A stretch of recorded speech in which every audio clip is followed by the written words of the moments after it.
প্রথমটা গুপ্ত টার্ম। এই টার্মটা হচ্ছে একটা রাজনৈতিক দেউলিয়াত্বের বহিঃপ্রকাশ।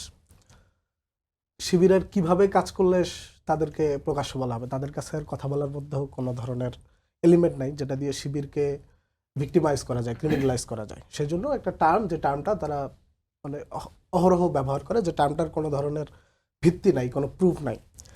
দ্বিতীয়ত হচ্ছে সপ্তম দফায় যে 9 দফার যে সপ্তম দফায় ছাত্র রাজনীতি নিষিদ্ধ, এটা হচ্ছে সেই সময়ের কনটেক্সটটা বোঝা জরুরি। সেই সময়ে বিশ্ববিদ্যালয়ে তো ছাত্র রাজনীতির দেশের সারা দেশে যে ছাত্র রাজনীতির প্রেক্ষাপট ছিল, সেখানে শুধুমাত্র ছাত্রলীগই সারা দেশের সমস্ত ক্যাম্পাসগুলোতে রাজনীতি করছে। সেই হিসাবে শিক্ষার্থীদের সাথে সরাসরি কনফ্রন্টটা ছাত্রলীগের ছিল। এই কেসে ছাত্রলীগকে যাতে ক্যাম্পাসগুলো থেকে নিবৃত্ত করা যায়, সেই জন্যই সেখানে ছাত্র রাজনীতি নিষিদ্ধের একটা কথা দাবিটা দেওয়া হয়েছে, যাতে শিক্ষার্থীদেরকে নিরাপদে রাখা যায়। এই ব্যাখ্যাটা ফরাদ ভাই নিজেই বেশ কয়েকবার দিয়েছেন। দ্বিতীয় কথা হচ্ছে যে হলে হলে ছাত্র রাজনীতির বিষয়ে শিক্ষার্থীদের যে একটি ট্রমা আছে, যে হল দখল, সিটের নিয়ন্ত্রণ নেওয়া, বা ছাত্র সংগঠন যারা ক্ষমতাসীন ছাত্র সংগঠন, প্রশাসন যে তাদের প্রশাসন, বিশ্ববিদ্যালয় প্রশাসন কিংবা হল প্রশাসনের প্রবণতা হচ্ছে ক্ষমতাসীন ছাত্র সংগঠনের গোলামি করা। বিশ্ববিদ্যালয়ের প্রশাসন একটা এক্সটেন্ডেড ভার্সন হয়ে যায় ক্ষমতাসীন দলের।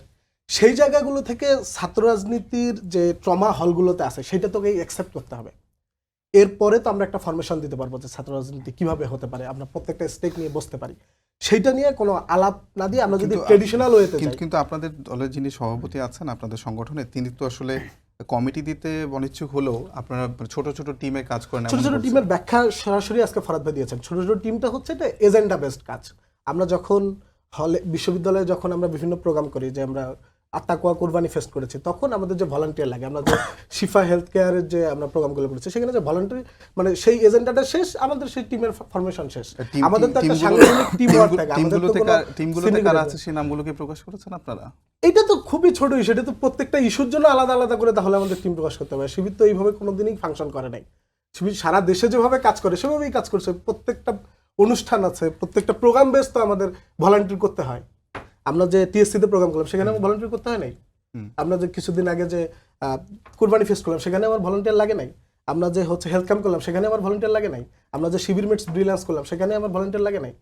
প্রত্যেকটা ভলান্টিয়ারদের এই ভলান্টিয়াররা যদি আসলে অন্য ছাত্র সংগঠনগুলো চায় যে তাদেরটা নাম প্রকাশ করে তারা করুক, আপনারা যেটা নাম প্রকাশ না করে করতে যাচ্ছেন, অন্যরা যদি নাম প্রকাশের সাথে কি আছে আমি বুঝতেছি না। প্রত্যেকেই দেখতেছে যে একটা পাবলিক প্রোগ্রামে কারা কারা ভলান্টিয়ার করতেছে। আমরা যে একটা সাইকেল র্যালি করলাম, সেখানে আমাদের শত শত ভলান্টিয়াররা ছিল, শত শত নেতাকর্মীরা ছিল, সেখানে কি সেটা কি দেখা যাচ্ছে না? এই যে মানে একটা বায়বীয় অভিযোগ আর কি, যে অভিযোগটার কোনো ভিত্তি নাই। এখন আমি আরেকটা বিষয় আছি, সেটা হচ্ছে যে হলের আধিপত্য কিংবা হলগুলোতে যে আমি আরেকটা প্রশ্ন করি, নাম না প্রকাশ করলে সুবিধাটা কি?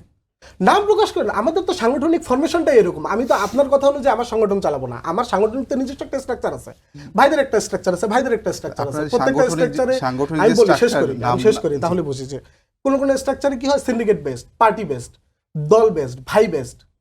শিবিরের তো পুরোটাই একটা অর্গানিক সাংগঠনিক কাঠামো, যেটা সংঘবদ্ধ। এটা তো ক্যাডার বেসড সিস্টেম, এটা সাথী কর্মী সদস্যের প্রত্যেকটা স্ট্রাকচারে বিভক্ত। সেইটা অনুযায়ী শিবির তো সংগঠন পরিচালনা করবে। শিবির তো মানে কারো ইচ্ছা অনুযায়ী সংগঠন পরিচালনা করবে না। শিবিরের যে কমিটমেন্ট শিক্ষার্থীদের প্রতি, শিবির সেই কমিটমেন্টটা ধরে রাখবে, এটাই।